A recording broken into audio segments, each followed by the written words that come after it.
Good morning all. SI எக்ஸாமோட ரிசல்ட்டுக்காக எல்லோரும் wait பண்ணிருப்பீங்க. இதுக்கிடையில் நிறைய மனக்குழப்பத்துக்கும் மனசோர்வுக்கும் ஆளாயிருப்பீங்க. ஏன்னா நெக்ஸ்ட்டு எப்போ ரிசல்ட் ரிலீஸ் பண்ண போகிறாங்க.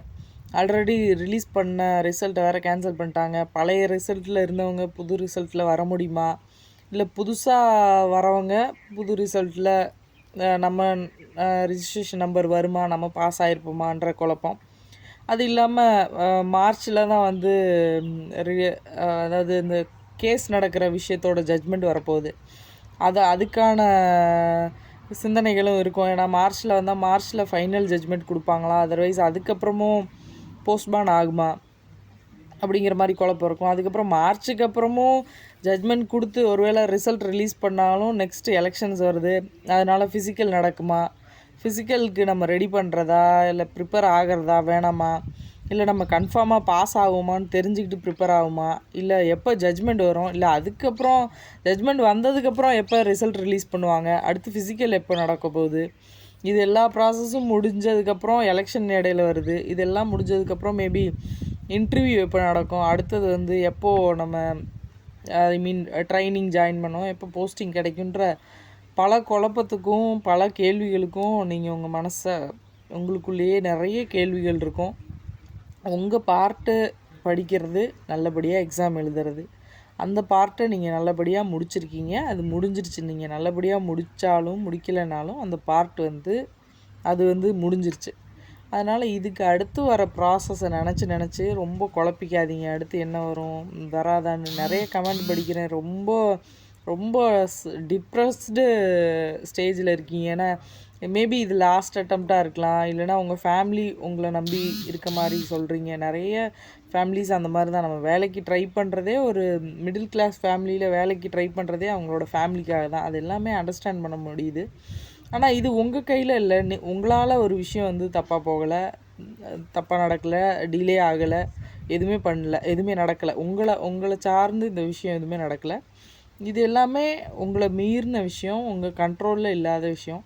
உங்கள் கண்ட்ரோலில் இல்லாத ஒரு விஷயத்த உங்களால் மாற்ற முடியாது. அதுக்கு சஃபர் ஆகிக்கிறதும் சரியும் கிடையாது. உங்கள் கண்ட்ரோல்லே இல்லை. நீங்கள் அதுக்கப்புறம் அந்த விஷயத்துக்கு சஃபர் ஆகிக்கிட்டால் ஏதாவது மாறுமானா எதுவும் மாறாது. அதனால் அண்டர்ஸ்டாண்ட் பண்ணிக்க முடியுது. உங்களோட கமெண்ட்ஸை படிக்கும் போதும் உங்களோட தாட் ப்ராசஸ் எந்த அளவுக்கு சஃபர் ஆகிருக்கீங்கன்றதை புரிஞ்சுக்க முடியுது. ஆனால் இது எதுவுமே நம்ம கையில் இல்லைங்கிற பட்சத்தில் நம்ம கையில் எது இருக்கோ அந்த விஷயத்தில் ஃபோக்கஸ் பண்ணணும். நம்ம நெக்ஸ்ட் எக்ஸாம் ட்ரை பண்ணுங்கள். அடுத்தடுத்த இந்த கேள்வியும் ஒரு மேஜராக இருக்குது. இந்த எக்ஸாம் நடந்து முடிஞ்ச எக்ஸாமுங்கே இந்த மாதிரி டிலே ஆகுது, நான் நெக்ஸ்ட்டு படிக்கிறதுக்கே ஆர்வம் இல்லாமல் போகுது, எனக்கு ஒரு ஹோப்பே இல்லாமல் போகுது அப்படின்ற மாதிரி சொல்கிறீங்க. அப்படி நினைக்க வேணாம். ஒரு விஷயம் ஆக்சிடென்டலாக அன்எக்ஸ்பெக்டடாக நடந்துச்சுன்னா எல்லா விஷயமும் அதே மாதிரி தான் நடக்கும். எல்லாமே ஃபெயிலியர் ஆகும் அப்படின்னு நினைக்க வேணாம். பாசிட்டிவாக நினைங்க. அடுத்தடுத்த எக்ஸாம்ஸ்க்கு ட்ரை பண்ணுங்கள். மேபி அந்த எக்ஸாம்ஸ் எல்லாம் டக்கு டக்குன்னு ரிசல்ட் வரலாம், அதில் நீங்கள் பாஸ் ஆகலாம், நல்லபடியாக வேலைக்கு போகலாம், உங்கள் ஃபேமிலிக்கு சப்போர்ட் பண்ணலாம். அந்த மாதிரி பாசிட்டிவாக நினச்சி போங்க. ஒரு விஷயம் தப்பாக நடந்துடுச்சுன்னா அது அடுத்தடுத்து வர விஷயங்களும் அதே மாதிரி தான் தப்பாக தான் நடக்க போகுது. அதனால நான் என்னோடய எஃபர்ட்டை குறைச்சிக்கிறேன் அப்படின்னு சொல்கிறது கரெக்ட் கிடையாது. ஒருவேளை அந்த விஷயம் சரியாக நடந்து, உங்கள் கண்ட்ரோலில் இல்லாத விஷயம் சரியாக நடந்து, உங்கள் கண்ட்ரோலில் இருக்க உங்களை நீங்கள் சரியாக வச்சுக்கலைன்னா அது பெரிய ரெக்ரெட் ஆயிரும்.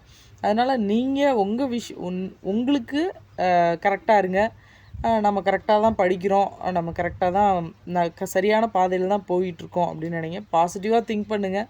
எல்லாமே நல்லபடியாக நடக்கும். சீக்கிரமாக ஜட்ஜ்மெண்ட்ஸ் வர்றதுக்கும் ரிசல்ட்ஸ் வர்றதுக்கும் நம்ம எக்ஸ்பெக்ட் பண்ணுவோம். அதை பற்றி எதிர்பார்ப்போம். அது நம்ம கண்ட்ரோலில் இல்லை. அதனால் மற்ற எக்ஸாம்ஸ்க்கு நீங்கள் ப்ரிப்பேர் ஆகுங்க. இந்த குழப்பத்துலேயே ரொம்ப ஹோப்லெஸ்ஸாக டயர்டாக ஃபீல் பண்ணிட்டு உங்கள் புக்ஸை எடுத்து ஓரமாக வச்சுட்டு இந்த விஷயத்த யோசிச்சுட்ருக்காதீங்க. இது சும்மா இது எந்த அப்டேட்டும் இல்லை, ஒரு ஆஸ்பிரன்ஸ்க்காக ஒரு சின்ன வீடியோ. Thank you all.